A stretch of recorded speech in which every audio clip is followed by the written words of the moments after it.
Кәлимә тәййибә 10. Абдулла ибн Умар радиаллаху анхудан риваят. Пайғамбар саллаллаху алейхи вассалам: «Мен сілерге Нух алейхиссаламдың ұлына айтқан осиятын айтып берейін бе?» деді. Сахабалар бір ауыздан «Оба, айтып беріңіз» дешті. Пайғамбар саллаллаху алейхи вассалам сөзін мұндай баштады.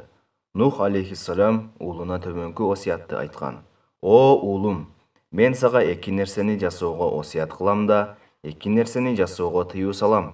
Біріншісі, «Ла илаха иллаллах» келмесін осият қылам. Анткени ал таразанын бір тарабына қойылып, екінші тарабына бардық асмандар менен жерлер қойылған кезде да басымдуулық қылат. Башкача айтканда, алардан салмактуу болот. Экинчиси, «Субханаллахил азим ва бихамди» келмесин осият кылам. Анткени ал бардық макулуктун ибадаты, сыйынуусу. Анын берекесинен макулуктун баарына ырыскы берилет. Мен сени эки нерседен тыям: ширк жана текеберчиликтен. Анткени ал экөө сени Аллахтан алыстатат. Абдулла ибн Умар радиаллаху анхудан риваят. Пайғамбар саллаллаху алейхи вассалам: «Мен сілерге Нух алейхиссаламдың ұлына айтқан осиятын айтып берейін бе?» деді. Сахабалар бір ауыздан «Оба, айтып беріңіз» дешті. Пайғамбар саллаллаху алейхи вассалам сөзін мұндай баштады.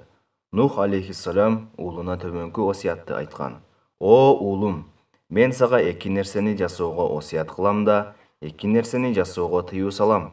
Біріншісі, «Ла илаха иллаллах» келмесін осият қылам. Анткени ал таразанын бір тарабына қойылып, екінші тарабына бардық асмандар менен жерлер қойылған кезде да басымдуулық кылат. Башкача айтканда, алардан салмактуу болот. Экинчиси, «Субханаллахил азим ва бихамди» келмесин осият кылам. Анткени ал бардық макулуктун ибадаты, сыйынуусу.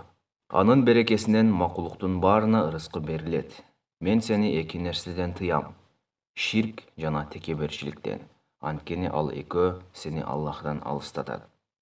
Абдулла ибн Умар радиаллаху анхудан риваят. Пайғамбар саллаллаху алейхи вассалам: «Мен сілерге Нух алейхиссаламдың ұлына айтқан осиятын айтып берейін бе?» деді. Сахабалар бір ауыздан «Оба, айтып беріңіз» дешті. Пайғамбар саллаллаху алейхи вассалам сөзін мұндай баштады. Нух алейхиссалам ұлына төменгі осиятты айтқан: «О ұлым, мен саға екі нәрсені жасауға осият қылам да, екі нәрсені жасауға тыю салам.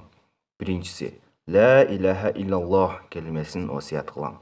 Анткени ал таразанын бір тарабына қойылып, екінші тарабына бардық асмандар менен жерлер қойылған кезде да басымдуулuk кылат. Башкача айтканда, алардан салмактуу болот.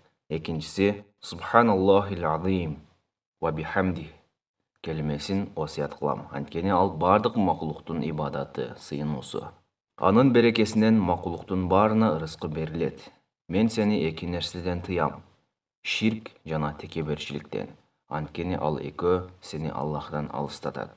Баззар Маджмауз Забаид.